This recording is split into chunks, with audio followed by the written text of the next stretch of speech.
Hey everyone, with the new Sinister gear set out there, there's been a lot more talk about condition damage builds becoming part of the PvE meta. One of the most common things I hear from people is that, quote, conditions will never be part of the meta until the condition cap is raised, unquote. This is false, and I will explain why that is later. But the point for now is that I think most people don't really understand why conditions aren't meta. What can be done to improve the role of condition damage in instance PvE, and what side effects these changes might have. I would like to go about answering these things today so that as a community we can have a better understanding of what the issues are and perhaps have a platform that the developers can respond to. First off, let's go into why condition damage builds aren't part of the meta. The most basic answer is that they do not have competitive DPS with direct damage builds. For the sake of this article, we'll discuss Warrior and Engineer, as they are the best two PvE condition damage classes.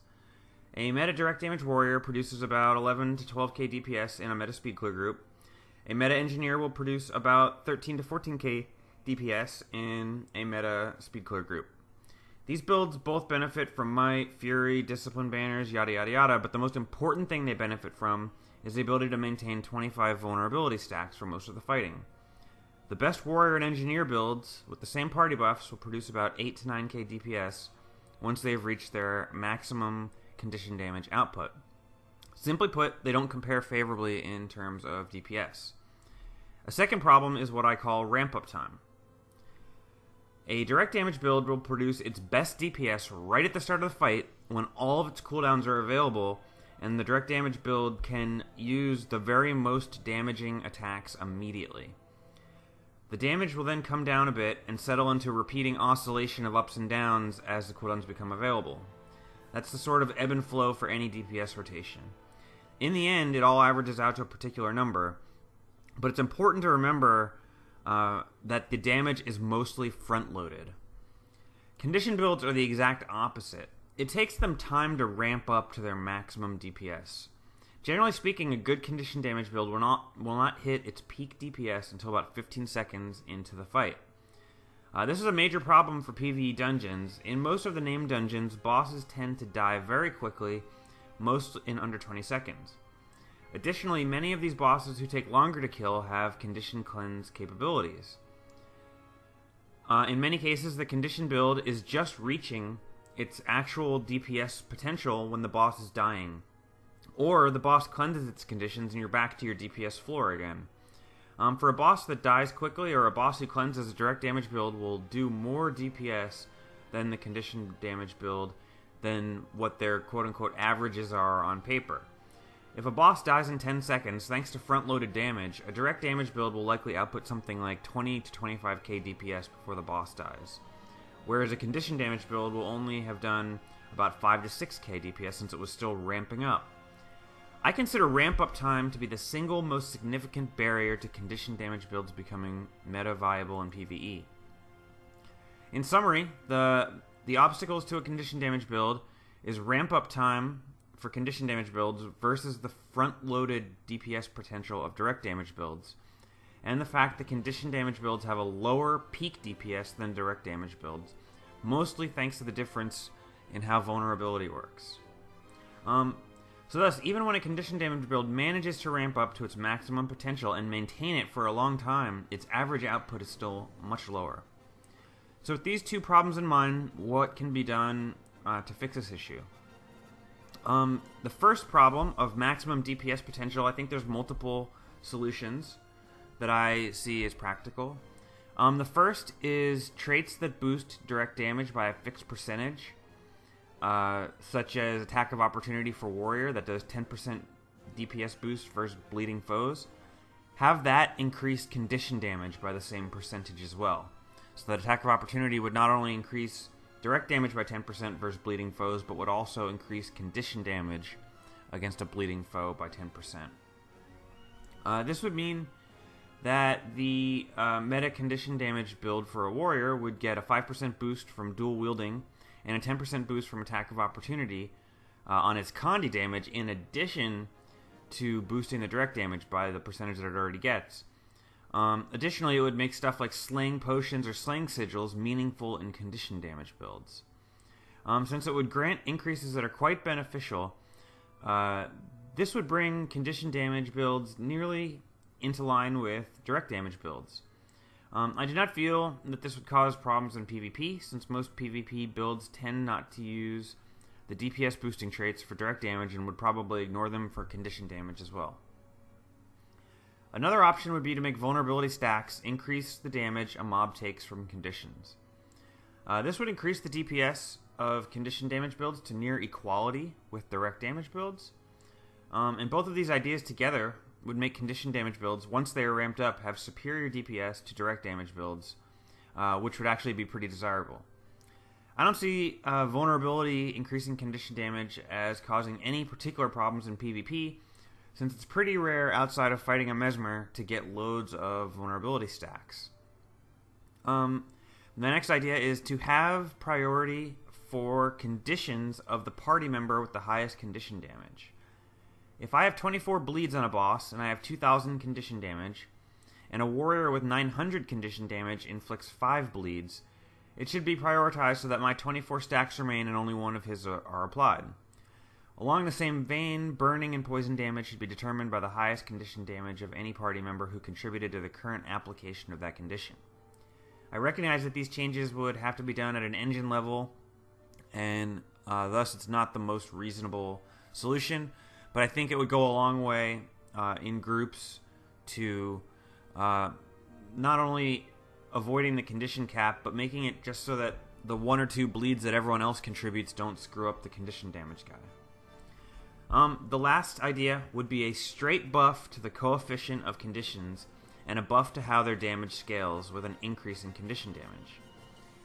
This could be tweaked to give the same DPS results as the above 2 suggestions. However, it would cause a significant imbalance issue in PvP and World v World, so I don't see this one as feasible. But I do see people suggest it a lot. The problem is, it would allow people using a full dire World v World build to output significantly higher DPS. And that is not something I think most players would agree is desirable. I think it is more reasonable for the first 2 options that I went over, since they encourage you to play builds with glassier gear and trait choices in order to increase your DPS, which is a risk-reward functionality, and that's basically what this game is based on. So that's it for upping the damage to competitive levels. So the second issue is ramp-up time. In fact, it may be better to ignore the problem of ramp-up time altogether. If a condition damage was buffed to a large enough extent, maybe using both of my suggestions, it would have better DPS than direct damage builds once it ramps up.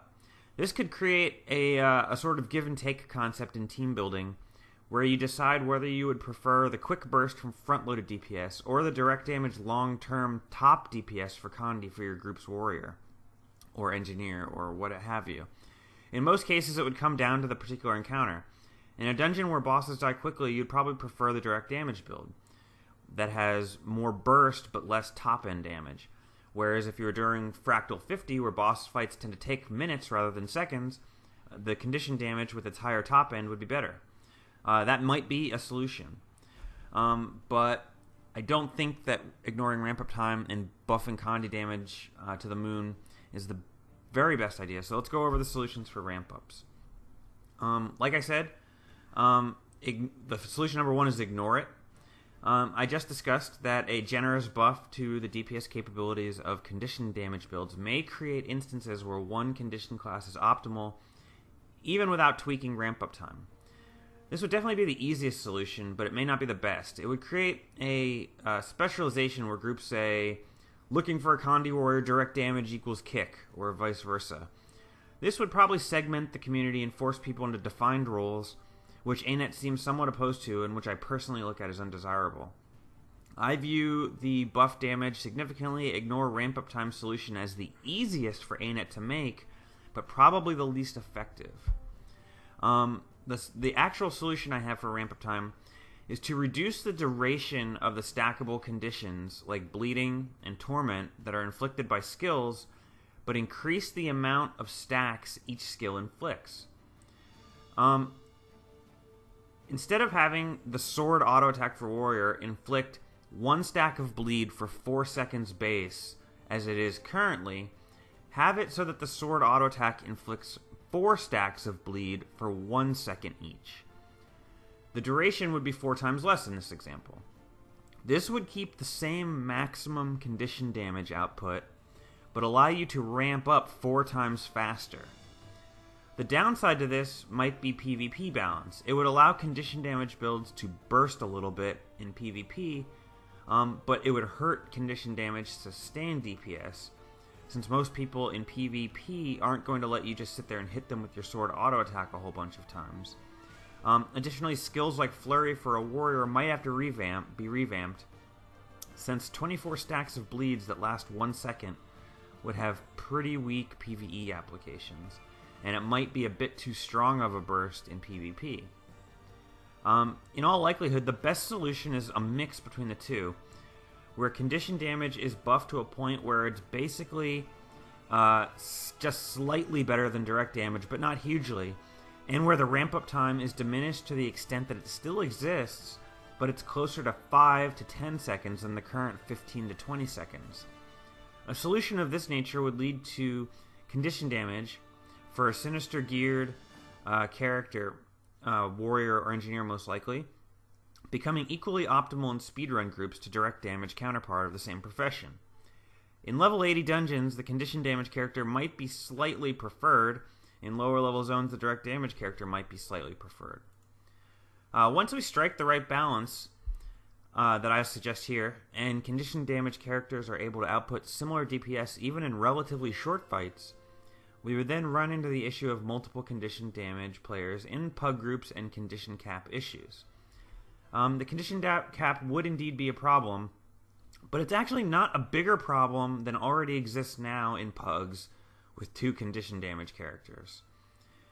Currently, when 2 condition damage players join a party, both would do very little DPS. With the changes I suggest, they would still do suboptimal DPS, but it would at least be slightly better than before. I presume a major engine revision to change the condition damage cap is off the table with the developers, and we should boil the quote-unquote condi cap issue, unquote, down to, if you care about doing optimal DPS, don't pug. If you pug, you take the risk of doing suboptimal DPS, which is the case no matter what build you play, condition damage or direct damage. So that's basically where I stand on it.